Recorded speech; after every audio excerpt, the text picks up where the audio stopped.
Good morning everybody. ધોરણ 9નું પહેલું સત્ર આપણે ભણ્યા. દિવાળીના તહેવારો પૂરા થઈ ગયા. આપણે આજથી દિવાળી પછીનું એટલે કે નવું સત્ર, બીજું સત્ર શરૂ કરવા જઈ રહ્યા છીએ. ત્યારે આપણે સૌ પ્રથમ ભગવાનને પ્રાર્થના કરીએ, આપણને સૌને ભગવાન તંદુરસ્ત રાખે, સાજા રાખે અને આપણે આપણું કામ સરસ રીતે કરી શકીએ અને આપણો અભ્યાસ સરસ રીતે થાય અને આપણે ઉત્તરોત્તર જીવનમાં પ્રગતિ કરીએ. એ માટે ભગવાનના આશીર્વાદ માગીએ, પ્રાર્થના કરીએ અને આપણું કાર્ય શરૂ કરીએ. આપ સૌને વિક્રમ સંવત 2077ના નવા વર્ષની હાર્દિક શુભેચ્છા. વિક્રમ સંવત 2077નું વર્ષ આપણા સૌ માટે સુખ શાંતિ અને સમૃદ્ધિ લાવે, તંદુરસ્તીવાળું નીવડે એવી ભગવાનનો પ્રાર્થના અને શુભેચ્છા સાથે આપણે કામ શરૂ કરીએ. તો આપણે પ્રકરણ 1 થી 6 અને સંભાવના એ પહેલા સત્રમાં આપણે ભણ્યા. હવે આજથી આપણે પ્રકરણ 7 શરૂ કરવાનું છે, જેનું નામ છે ત્રિકોણ. તો વિદ્યાર્થી મિત્ર, ત્રિકોણ શબ્દ તમે લગભગ 3-4 ધોરણથી ભણતા આવ્યા છો. ત્રિકોણ કોને કહેવાય, એમાં કેટલા ખૂણા હોય, કેટલી બાજુ હોય, એના અમુક ગુણધર્મો, તેનો તમે લોકોએ આગળના ધોરણમાં અભ્યાસ કર્યો છે. સૌ પ્રથમ આપણે ત્રિકોણ વિશે જે બેઝિક માહિતી છે એનું રિવિઝન એકવાર કરી લઈએ. પછી આગળ એના જે કાંઈ ગુણધર્મોને લગતા દાખલા હોય એનો અભ્યાસ કરીશું. તો વિદ્યાર્થી મિત્રો, પહેલાં તો આખું જે ચેપ્ટર છે એમાંથી તમારે કેટલું ભણવાનું છે એટલે કેટલું ભણવાનું નથી એ હું તમને લખાવી દઉં છું, ટીક કરાવી દઉં છું, જેથી તમને અભ્યાસમાં સરળતા રહે. તો વિદ્યાર્થી મિત્રો, તમે તમારા ગણિતના પાઠ્યપુસ્તકમાં પેન્સિલથી જે ભણવાનું છે એમાં ટીક કરજો અને જે ભણવાનું નથી એની ઉપર પેન્સિલથી ચોકડી મારી દેજો, એટલે તમને ખ્યાલ રહે કે મારે આ સત્રમાં હવે કેટલું ભણવાનું છે. તો પાઠ્યપુસ્તકનું પાના નંબર 99 એમાં પહેલા મુદ્દો 7.1 છે. ચેપ્ટર શરૂ થાય એમાં 7.1 પ્રાસ્તાવિક એ ભણવાનું છે, એટલે એની ઉપર ટીક કરો. પછી મુદ્દો 7.2 ત્રિકોણની એકરૂપતા એ ભણવાનું છે, એની ઉપર ટીક કરો.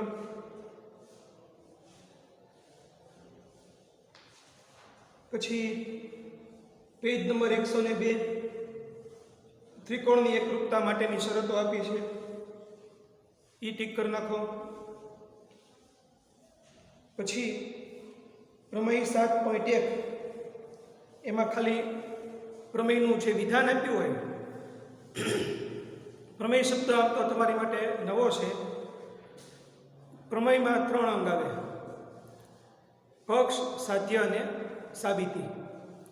આપણે જે અમુક નિયમ ભણીએ છીએ, બરાબર, એની સાબિતી, નિયમ કઈ રીતે આવ્યો, સૂત્ર કઈ રીતે આવ્યું, એની સાબિતી આપણે પ્રમેયમાં ભણીએ છીએ. તમારે પરીક્ષામાં 1 કે 2 પ્રમેય 4 માર્કમાં પૂછાતા હોય છે, એટલે જે પ્રમેય આ વખતે અભ્યાસક્રમમાં છે એ આપણે તૈયાર કરીશું, ભણીશું, શીખીશું. પૂર્વધારણા 7.1 ટીક કરી નાખો, પેજ નંબર 103. પૂર્વધારણા કોને કહેવાય? પ્રમેયને પૂર્વધારણામાં શું ફેર છે? તો પૂર્વધારણા એટલે આપણે સાબિતી વગર જે વાત સ્વીકારી લઈએ છીએ, માની લઈએ છીએ કે સાચું છે, એ પૂર્વધારણા છે. પ્રમેયમાં આપણે સાબિતી ભણવાની આવતી હોય છે. અમુક પ્રમેય તમારા સાબિતીવાળા છે. પછી ઉદાહરણ 1, 2 અને 3. ઉદાહરણ 1 ને 2 એ ભણવાના નથી. આખા ચેપ્ટરમાં જેટલા સાબિતીવાળા દાખલા છે, આખા ચેપ્ટરમાં જેટલા દાખલા સાબિતીવાળા છે, એ સાબિતીવાળા એકેય દાખલા તમારે ભણવાના નથી, બરાબર? એટલે ઉદાહરણ 1 ને 2 કેન્સલ કરી નાખો. પછી પેજ નંબર 105 પ્રમેય 7.1 ખૂબાખૂબ પ્રમેય. એમાં જે પ્રમેયનું વિધાન આપ્યું છે એને ગણિતની ભાષામાં પ્રતિજ્ઞા કહેવાય. પ્રમેયનું જે વિધાન આપેલું હોય, જેમ ગણિતમાં કેમ દાખલામાં રકમ હોય, એમ પ્રમેયનું જે વિધાન આપેલું છે એને ગણિતની ભાષામાં પ્રતિજ્ઞા કહેવાય. તો એ પ્રમેયની પ્રતિજ્ઞા માત્ર આપણે 7.1માં ભણવાની છે, સાબિતી ભણવાની નથી. પછી ઉદાહરણ 3 પેજ નંબર 107 કેન્સલ કરી નાખો. પછી સ્વાધ્યાય 7.1 આખો કેન્સલ કરી નાખો. એમ બધા દાખલા સાબિતીવાળા છે એટલે સ્વાધ્યાય 7.1 નો એક પણ દાખલો તમારે ગણવાનો નથી. સ્વાધ્યાય 7.1 આખો કેન્સલ. પછી સ્વાધ્યાય 7.2 એ પ્રમેય આપણે સાબિતી સાથે ભણીશું એટલે ટીક કરો. પ્રમેય 7.2 સાબિતી સાથે ભણવાનું છે. પછી પ્રમેય 7.3 7.4 7.5 7.6 7.7 અને 7.8 પ્રમેય 7.3 થી પ્રમેય 7.8 7.3 થી 7.8 એમાં માત્ર પ્રતિજ્ઞા ભણવાની છે.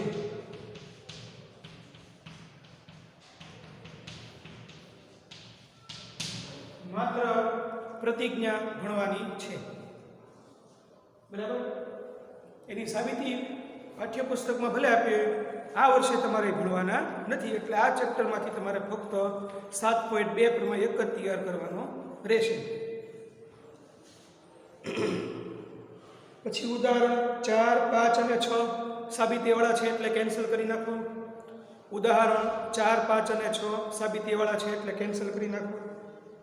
પછી સ્વાધ્યાય 7.2 એના તમામ દાખલા સાબિતીવાળા છે એટલે સ્વાધ્યાય 7.2 માંથી એક પણ દાખલો તમારે ગણવાનો નથી. એટલે આખો સ્વાધ્યાય 7.2 કેન્સલ કરી નાખો. સ્વાધ્યાય 7.2 કેન્સલ. પછી પેજ નંબર 112 મુદ્દો 7.5 ત્રિકોણની એકરૂપતા માટેની કેટલીક શરતો છે એ ભણવાની છે એટલે ટીક કરી લો. પછી પ્રમેય 7.4 7.5 એ બધા માત્ર સાબિતી માટે જ છે. પછી ઉદાહરણ 8 એ કેન્સલ કરી નાખો. ઉદાહરણ 8 કેન્સલ. સ્વાધ્યાય 7.3 એના બધા દાખલા સાબિતીવાળા છે એટલે એક પણ દાખલો ભણવાનો નથી. એટલે બધા દાખલા કેન્સલ કરી નાખો. સ્વાધ્યાય 7.8 આખો કેન્સલ. પછી મુદ્દો 7.6 ત્રિકોણમાં અસમતાઓ એ મુદ્દો ટીક કરો, ભણવાનો છે એટલે. ઉદાહરણ 9 કેન્સલ. અને સ્વાધ્યાય 7.4 એના બધા દાખલા સાબિતીવાળા છે એટલે આખો સ્વાધ્યાય કેન્સલ કરી નાખો. સ્વાધ્યાયનો એક પણ દાખલો ભણવાનો નથી. ટૂંકમાં વિદ્યાર્થી મિત્રો, સ્વાધ્યાય 4 છે 7મા ચેપ્ટરમાં 7.1 7.2 7.3 અને 7.4 પણ બધા દાખલા સાબિતીવાળા હોવાથી એક પણ દાખલો ભણવાનો નથી. તો હવે તમને એમ પ્રશ્ન થાય કે ભાઈ આવડું મોટું ચેપ્ટર છે એમાં બધા દાખલા સાબિતીવાળા હોય તો ભણવાનું શું છે અમારે? તો હું તમને થોડાક વધારાના દાખલા સાબિતીવાળા સિવાયના બોર્ડ ઉપર આપણે ગણીશું. જે થિયરી છે ભણીશું અને લગતા જે નાના નાના દાખલા છે એનો અભ્યાસ કરીશું જેથી આપણું થિયરીનું જ્ઞાન છે એ પાકું થાય. તો પહેલાં તો આપણે જોઈએ હવે કે ત્રિકોણ એટલે શું? ત્રિકોણ કોને કહેવાય? તો ત્રિકોણની અલગ અલગ રીતે થોડીક વ્યાખ્યા આપતા હોય છે. ઘણા એમ કહેતા હોય છે કે 3 રેખાખંડોથી બનતી બંધ આકૃતિને ત્રિકોણ કહે છે. તમને 9મા ધોરણમાં આ રીતે વ્યાખ્યા આપી છે કે 3 રેખાઓ પરસ્પર છેદતી હોય તો તેના વડે બનતી બંધ આકૃતિને ત્રિકોણ કહે છે. ત્રિકોણ એટલે શું?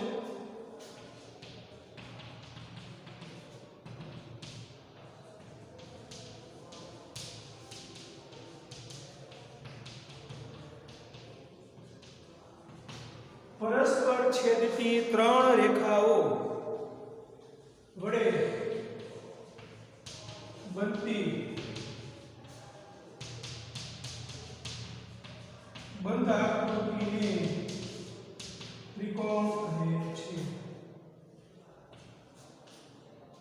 ત્રિકોણ કહે છે. 3 રેખાઓ પરસ્પર છેદતી હોય એના વડે જે બંધ આકૃતિ બને. બંધ આકૃતિ શબ્દ તમારે 6ઠ્ઠા અને 7મા ધોરણમાં ગણિતમાં આવે છે. ખુલ્લો વક્ર કોને કહેવાય અને બંધ વક્ર કોને કહેવાય? તો બંધ આકૃતિ જે બને એને આપણે કહીએ છીએ ત્રિકોણ. હવે આપણે ત્રિકોણ વિશે પહેલાં આજ સામાન્ય માહિતી પહેલા લેક્ચરમાં શીખીએ.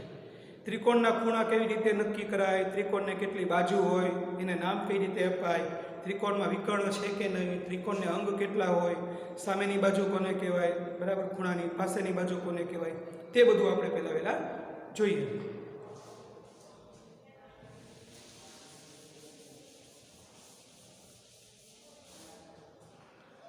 તો સૌ પ્રથમ આપણે એક ત્રિકોણ દોરીએ.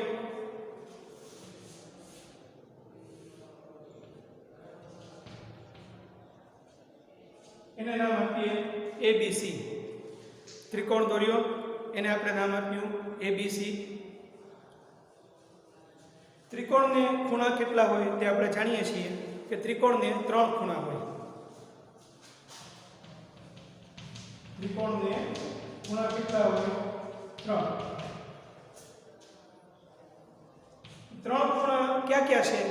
તો કે ખૂણો A, ખૂણો B અને ખૂણો C. ખૂણો A, ખૂણો B અને ખૂણો C. આ ત્રિકોણના 3 ખૂણા છે. બિંદુ A, બિંદુ B અને બિંદુ C. એ ત્રિકોણના શિરોબિંદુ કહેવાય. બિંદુ A, B અને C. ત્રિકોણ PQ હોય તો P, Q અને R એને કહેવાય ત્રિકોણના શિરોબિંદુ. પછી શબ્દ આવે છે ત્રિકોણના 3 ખૂણા, તો કે ખૂણો A, ખૂણો B અને ખૂણો C. હવે ત્રિકોણનો એક ખૂણો હોય, દાખલા તરીકે આપણે ખૂણો A લઈએ, આ ખૂણો, એક ખૂણો, તો એને જુદી જુદી રીતે તમે 3 રીતે નામ આપી શકો. એક જ ખૂણાને જુદી જુદી રીતે કેટલી રીતે નામ આપી શકાય? તો કે 3 રીતે નામ આપી શકાય. બરાબર. આપણને કોઈ પૂછે કે ભાઈ તમારું નામ શું, તો તમે તમારું નામ બોલો છો ને કે ભાઈ મારું નામ હર્ષ છે કે મારું નામ વિશાલ છે, એવી રીતે જે કાંઈ. પણ તમને જ્યારે પૂછે કે ભાઈ તમારું પૂરું નામ શું, તો તમે તમારી અટક બોલો છો, પછી તમારું નામ બોલો છો અને પછી પપ્પાનું નામ બોલો છો. બરાબર. તો એવી રીતે ત્રિકોણના ખૂણાનું આ ટૂંકમાં નામ લખ્યું છે, ખૂણો A, ખૂણો B અને ખૂણો C. એનું પૂરું નામ લખવું હોય તો ખૂણા એનું પૂરું નામ આપવું હોય તો ખૂણો A વચ્ચે રહે એ રીતે ત્રિકોણના અક્ષર બોલવાના. A વચ્ચે રહેવો જોઈએ. આ A વચ્ચે મૂકી દીધો. એ સિવાય કયા 2 અક્ષર છે? B અને C. એક છેડે B મૂકી દો અને એક છેડે C મૂકી દો. દાખલા તરીકે આ બાજુ B લીધો, આ બાજુ C લીધો. બરાબર. જે ખૂણાને આપણે ગણવાનો હોય, જે ખૂણાનું નામ દર્શાવવાનું હોય, એનો અક્ષર ક્યાં મૂકવાનો? એનો અક્ષર વચ્ચે મૂકવાનો. બાકીના 2 અક્ષર છે એ છેડે મૂકવાના. ખૂણો એને બીજી રીતે શું કહેવાય? ખૂણો BAC. જે અક્ષર વચ્ચે હોય ને એ ખૂણાની વાત થઈ રહી છે એમ સમજવાનું. હજી ત્રીજી રીતે નામ આપતા શીખીએ. તો એ તો વચ્ચે જ રહેવો જોઈએ. બરાબર. આ ખૂણાનો સંકેત છે. બરાબર. ખૂણાને અંગ્રેજીમાં એંગલ કહેવાય. હવે C અને B ની પોઝિશન ફેરવી નાખીએ. C ને આગળ લઈ લઈએ, B ને એની પછી લઈ લઈએ, તો ખૂણો CAB.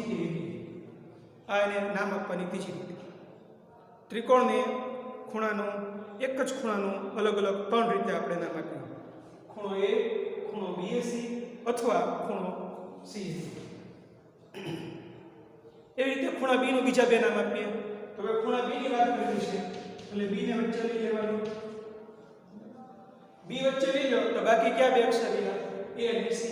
એક છેડે A મૂકી દો, એક છેડે C મૂકી દો, એટલે ખૂણો ABC તૈયાર થઈ ગયો. હવે C ને આગળ લઈ લો, એને પાછળ લઈ લો, એટલે ખૂણો CBA. આ ખૂણા B ના અલગ અલગ રીતે નામ આપ્યા. હવે ખૂણો C લો, તો ખૂણો C એટલે C ને વચ્ચે રાખો, એ વરાજા કહેવાય, વચ્ચે રાખવો પડે. હવે C વચ્ચે રાખો તો એની આજુબાજુ કયા 2 અક્ષર રહ્યા? A અને B. એના બોડીગાર્ડ કહેવાય. ખૂણો ACB. બરાબર. અથવા B ને આગળ લઈ લો, એને પાછળ મૂકી દો, તો ખૂણો BCA. આ રીતે આપણે ત્રિકોણના 3 ખૂણાના નામ આપતા શીખ્યા.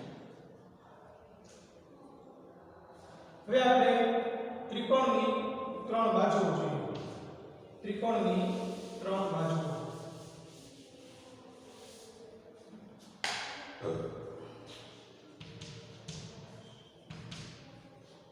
ત્રિકોણને 3 બાજુઓ હોય. બાજુ એટલે રેખાખંડ. ત્રિકોણની બાજુ એટલે શું થાય? રેખાખંડ થાય. અને રેખાખંડને બે અંત્ય બિંદુ હોય એટલે ત્રિકોણની બાજુને દર્શાવવા માટે આપણે બે ABCDના અક્ષરનો ઉપયોગ કરવાનો, કેપિટલ અક્ષરનો ઉપયોગ કરવાનો. એટલે પહેલી બાજુ લઈએ આપણે A અને B વાળી બાજુ લઈએ એટલે આ પહેલો રેખાખંડ કેવો મળે છે આપણને? રેખાખંડ AB. ભેગું બોલવાનું. રેખાખંડને દર્શાવવા માટે બે અક્ષરનો ઉપયોગ થાય એટલે રેખાખંડ AB એ ત્રિકોણની પહેલી બાજુ થઈ. અથવા રેખાખંડ AB ને બીજી રીતે નામ આપવું હોય તો આપણે રેખાખંડ BA પણ કહી શકીએ. રેખાખંડના અક્ષરનો ક્રમ બદલાવી નાખો તો ફેર પડતો નથી. રેખાખંડ AB બોલો કે રેખાખંડ BA બોલો એક જ થયું. બીજો રેખાખંડ BC અક્ષર બદલાવી નાખો એટલે થશે રેખાખંડ CB. અને ત્રીજું નામ AC, ત્રીજું રેખાખંડ આવશે CA. બરાબર. AB, BC અને AC અથવા તો CA આ ત્રિકોણની ત્રણ બાજુ હતી. આમ ત્રિકોણમાં ખૂણા કેટલા? 3. બાજુ કેટલી? 3. તો ત્રિકોણને 3 ખૂણા અને 3 બાજુ એટલે 3 ને 3 6. ત્રિકોણને કુલ અંગ કેટલા હોય? 6. જે મનુષ્યના શરીરમાં 3 અંગ કહેવાય, મુખ્ય 3 ભાગ પડે. તમે નાના ધોરણમાં ભણી ગયા છો. માથું, ધડ અને હાથ પગ. એમ ત્રિકોણમાં અંગ કેટલા છે? 6. કઈ રીતે 6? તો કે 3 ખૂણા અને 3 બાજુ. ઓબ્જેક્ટિવમાં આવું પૂછી શકે. 3 ખૂણા અને 3 બાજુ એને ત્રિકોણના અંગ કહેવાય. હવે ત્રિકોણમાં આપણે જાણીએ છીએ કે વિકર્ણ હોતો નથી. ત્રિકોણમાં વિકર્ણ ન આવે. વિકર્ણ ચતુષ્કોણથી શરૂ થાય. ત્રિકોણમાં ખૂણા અને બાજુ જોયું. ત્રિકોણ કોને કહેવાય એ જોયું. ત્રિકોણમાં એક પણ વિકર્ણ નથી એ જોયું આપણે. ત્રિકોણ એક પ્રકારનો મૂળ બહુકોણ કહેવાય. 3 ખૂણા અને 3 બાજુ ધરાવતો બહુકોણ એને ત્રિકોણ કહેવાય. હવે આપણે જોઈએ ખૂણાની સામેની બાજુ અથવા સામેની બાજુનો ખૂણો કોને કહેવાય? તો આ ત્રિકોણ લઈએ આપણે.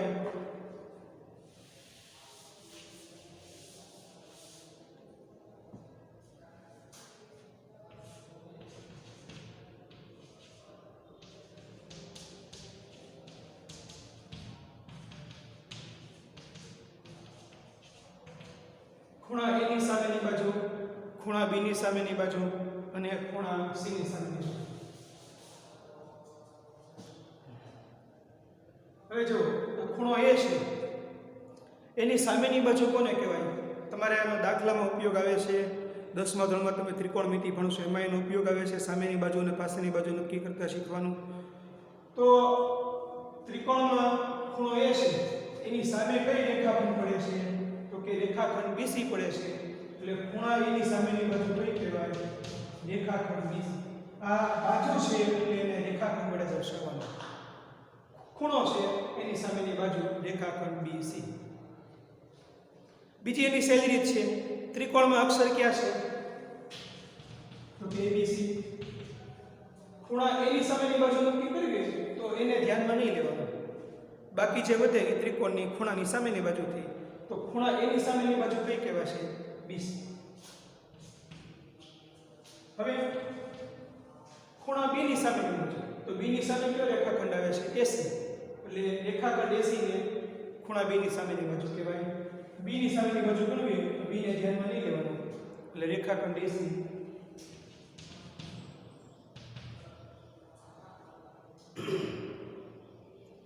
ખૂણો C એની સામેની બાજુ તો એમાં આવશે AB. C સિવાયનું લ્યો તો C ની સામેની બાજુ એટલે બરાબર. આ રીતે આપણે ખૂણાની સામેની બાજુ નક્કી કરી શકીએ. બરાબર. આ તમારે દાખલામાં ઉપયોગમાં આવે એટલે યાદ રાખવાનું કે દાખલા તરીકે આ રીતે આપ્યું કે ભાઈ એક ત્રિકોણમાં ખૂણો A અને બીજા ત્રિકોણમાં x હોય તો એની સામેની બાજુ BC કહેવાય, x ની સામેની બાજુ YZ કહેવાય. તો BC બાજુના YZ બાજુના માપ સરખા હોય. જે ખૂણા સરખા હોય એની સામેની બાજુના માપ સરખા હોય એ આપણે આગળના ચેપ્ટરમાં ને એમાં આગળ ઉપર અભ્યાસ કરીશું. અત્યારે આપણે આટલું વાત થયા કે ખૂણાની સામેની બાજુ કઈ રીતે નક્કી થાય. ટૂંકમાં આગળ જોઈએ આપણે તો એકરૂપ આકૃતિ હવે કોને કહેવાય? એકરૂપ એટલે બંધ બેસતી આકૃતિ. એકદમ એક આકૃતિ ઉપર બીજી આકૃતિ બંધ બેસતી હોય, એકાકાર થઈ જતો હોય, એને એકરૂપ કહેવાય. આપણે સાદી ભાષામાં એમ કહેવું હોય તો કહી શકાય કે જે બે આકૃતિના કદ અને આકાર સમાન હોય, જે બે આકૃતિના કદ અને આકાર સમાન હોય તે બે આકૃતિને એકરૂપ આકૃતિઓ કહે છે.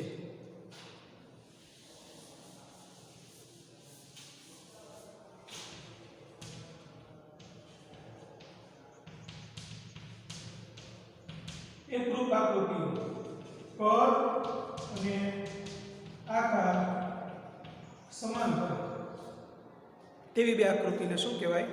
એકરૂપ આકૃતિઓ કહે છે. દાખલા તરીકે તમારા ગણિતનું પાઠ્યપુસ્તક છે 9મા ધોરણનું, તેમાં 300 જેટલા પાના લગભગ છે, બરાબર? હવે તમે ઉપરથી જુઓ તો તમને મુખપૃષ્ઠ એક જ દેખાશે, પાના 300 છે પણ ઉપરથી એક જ પાનું દેખાય છે, કારણ કે બધા પાના એકદમ એકબીજા પર બંધ બેસતા છે.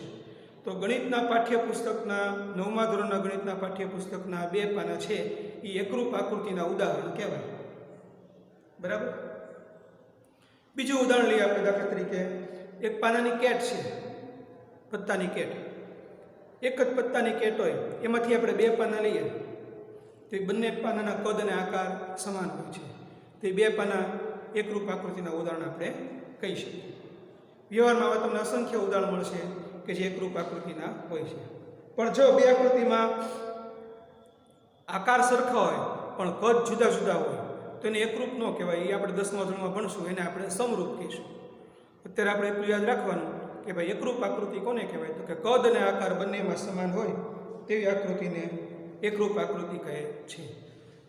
5 સેમી ત્રિજ્યા લઈને એક વર્તુળ દોરવું, બીજો વિદ્યાર્થી આવીને પાછો 5 સેમી ત્રિજ્યા લઈને એક વર્તુળ દોરે તો બંને વર્તુળના કદ અને આકાર સરખા થયા તો 5 સેમી ત્રિજ્યા એટલે કે સમાન માપની ત્રિજ્યા લઈને દોરેલા 2 વર્તુળ તે પણ એકરૂપના ઉદાહરણ કહેવાય.